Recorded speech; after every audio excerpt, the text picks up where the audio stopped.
আসসালামু আলাইকুম ভিউয়ার্স, কেমন আছেন? আশা করি সবাই ভালো আছেন। তো আমার চ্যানেলের পক্ষ থেকে সবাইকে জানাচ্ছি অনেক অনেক শুভেচ্ছা এবং অভিনন্দন। তো ভিউয়ার্স, আমার হাতে দেখতে পাচ্ছেন যে একটি মোবাইল চার্জার।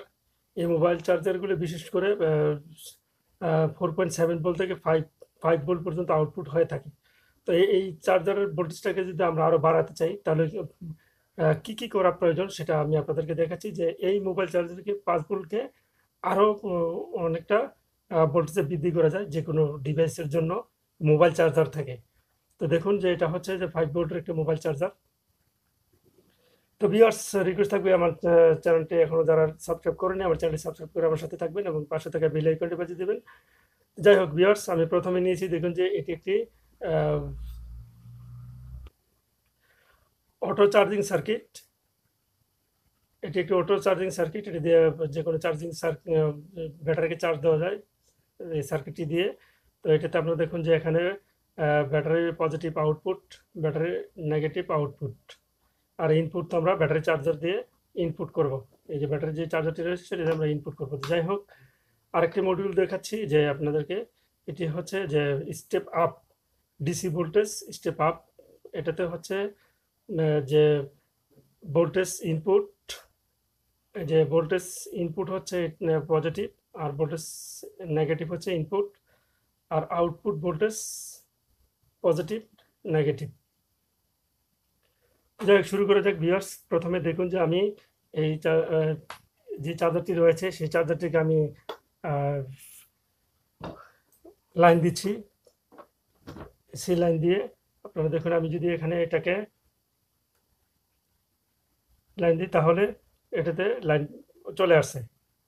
তো এটাকে আমরা ভোল্টেজটা মাপবো যে আসলে এটার ভোল্টেজটা কতটুকু আসতেছে। আমি মিটার দিয়ে যদি মেপে নিই তাহলে দেখবো যে আমরা কতটুকু ভোল্টেজটা এটার মধ্যে আসতেছে। আমরা পজিটিভটা পজিটিভ ধরবো, নেগেটিভটা আমরা নেগেটিভ ধরবো, ডিসি দিয়ে ভোল্টেজটা মেপে নিচ্ছি। তো এখানে দেখুন, এখানে এই যে 4.71 ভোল্ট, 4.1 ভোল্ট আউটপুট হচ্ছে। তো এখন আমরা এই সার্কিটটি নেব। নেওয়ার পরে খেয়াল করে দেখবেন যে আমরা দুটি এরকম ওয়্যার নেব মিটার, বিশেষ করে আউটপুটের জন্য, যাতে ডিসি মিটার দিয়ে আমরা মাপতে পারি। এটাতে সরাসরি মাপা যাবে না, সেজন্য। তো আমরা এখানে দুটি তার লাগিয়ে নিলাম আউটপুটে। যাই হোক, এখন এটা আমরা এই সার্কিটটাকে, তো এখানে খেয়াল করে আমি পজিটিভ নেগেটিভ দেখেছিলাম। এটা নেগেটিভ পজিটিভ যেহেতু উল্টা দেখাচ্ছে, এই সাইডে হচ্ছে পজিটিভ আর এটা হচ্ছে নেগেটিভ। তো আমরা এটাকে উল্টো করে নেব, ঠিক আছে? উল্টো করে নিয়ে, উল্টো করে নিলে পজিটিভটা পজিটিভে চলে আসবে, নেগেটিভটা নেগেটিভে, একসাথে আমরা সোল্ডারিং করে নেব। সোল্ডারিং করার জন্য আমরা ছোট্ট একটি ওয়্যার নিয়েছি, দেখুন এখানে। তো ওয়্যারটি দিয়ে দেখুন যে আমরা পজিটিভে পজিটিভ, নেগেটিভে নেগেটিভ লাগাচ্ছি। একটু ভালো করে খেয়াল করবেন। এই যে পজিটিভটা রয়েছে সেই পজিটিভটা কিন্তু পজিটিভ পেয়েছে, আর ব্যাটারি যে নেগেটিভটা পেয়েছে সেই নেগেটিভটা কিন্তু এটার সাথে আমরা কানেকশন করছি। ঠিক আছে, এখন ভিউয়ার্স, আমরা দেখি যে ভোল্টেজটা আসার পরে কতটুকু পাই, ভোল্টেজটা আমরা কতটুকু বাড়াতে পারি। তো আমরা এই যে মিটারের দুটি তার আমরা দুটিতে লাগিয়ে নিচ্ছি, দেখুন।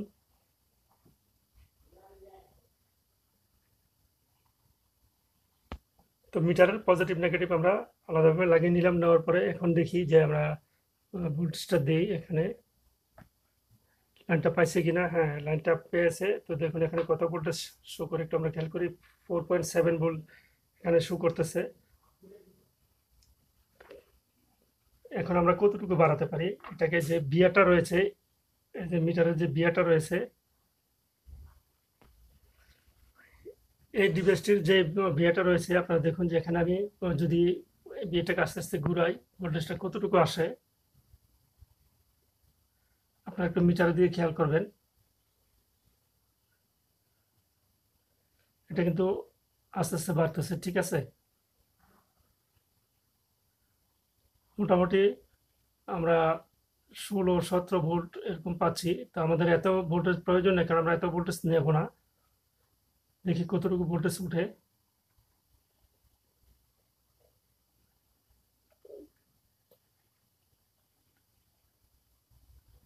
27 ভোল্ট পর্যন্ত উঠে গেছে। তো আমরা 27 ভোল্ট পর্যন্ত এই ভোল্টেজটা আমরা পাচ্ছি, কিন্তু 27 ভোল্ট আমরা যে বড় ডিভাইস চালাতে পারবো তা না, এটা কিন্তু ছোটখাটো ডিভাইসের জন্য, যেগুলো যেমন আপনার রাউটার চালাতে পারবেন এই সিস্টেমে, এটা দিয়ে রাউটার চালাতে পারবেন, বিভিন্ন ছোটখাটো যে ভোল্টেজের জিনিসগুলো রয়েছে সেগুলো আপনি চালাতে পারবেন, এলইডি লাইট জ্বালাতে পারবেন, ছোট ছোট এলইডি লাইট, 12 ভোল্টের এলইডি লাইট জ্বালাতে পারবেন। তো এই ছিল ভিউয়ার্স আজকের মতো এখানেই।